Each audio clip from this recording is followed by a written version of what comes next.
Ayan, merong cactus fruit. Dragon fruit pala yan siya. Dragon fruit.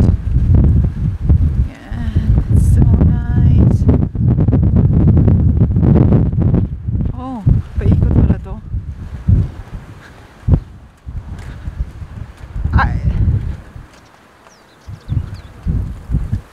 I think we are able to go there till there.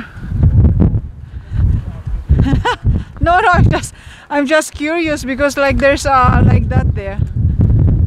Amazing. It's crazy, no? Yeah. And guys, isn't nice? Isn't nice? I think ano yan siya, oh, plantation ng mga tomatoes. Kasi nakikita ko may mga red na red na bunga. Ayan. Malta is a small island pero marami siyang nakatagong nakatagong magagandang place.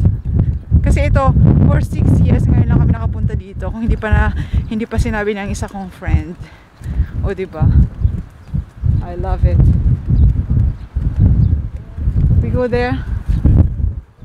Oh, Daniel is already tired. That's surprising. Ayan guys.